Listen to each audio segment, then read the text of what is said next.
Well, women's representation in Nigerian politics has been on a downward slide for quite some time, and this has been an ongoing debate in the country. Let's bring on a women's rights activist and journalist, Betty Abah, to get her thoughts on this call by the UK seeking special seats for women in Nigeria's parliament. Thank you for your time, Mrs. Abah. Now, Nigeria currently ranks in the bottom 10 globally in women's representation in national parliament. That according to the Interparliamentary Union. And what factors do you think have contributed to this poor representation of women in the Nigerian Senate?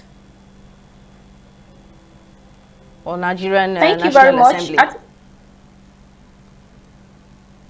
Thank you very much. I think it's a very systemic issue. We're dealing with patriarchy. We're dealing with deep-rooted issues around gender discrimination.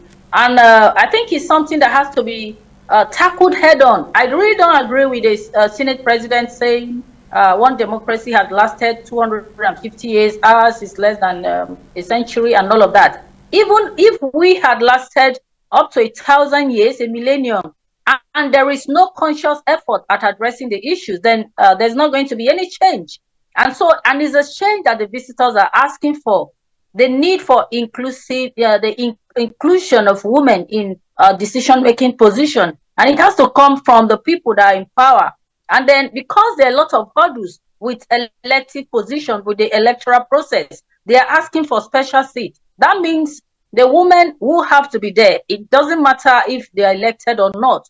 You appoint certain women into certain positions because you are looking for equality. You are looking for the need for equity.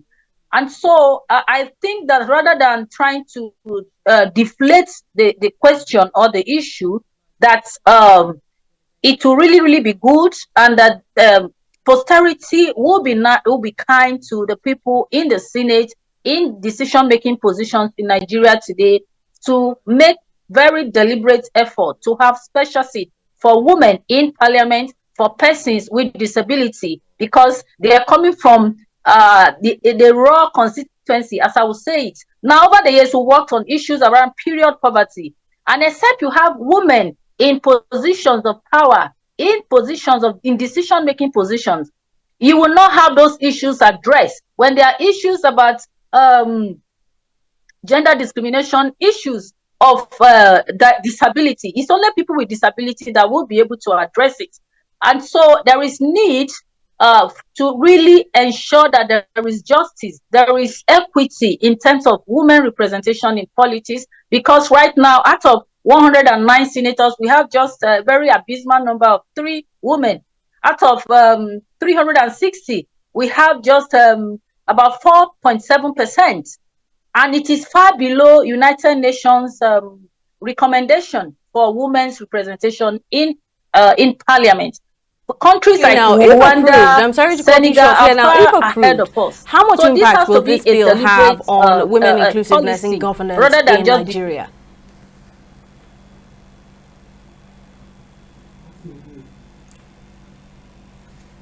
But if you heard me, I asked, if approved, how much impact will this bill have on women inclusiveness in governance in Nigeria? A lot to change. I just mentioned the issue of period poverty.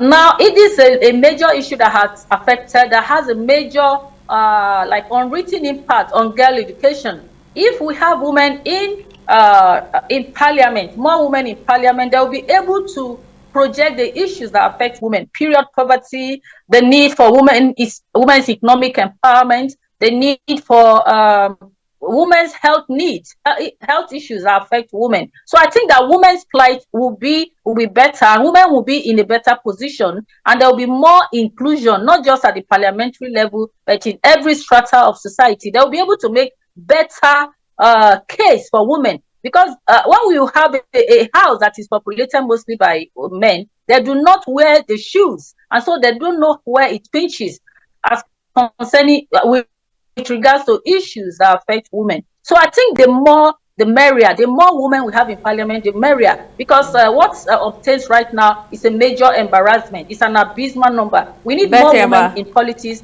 and then they'll be able to project and speak up for the needs of women at every level of society better. Betty Abah, women's rights activist and journalist, we appreciate you lending your thoughts on the news. Thank you very much for speaking to us.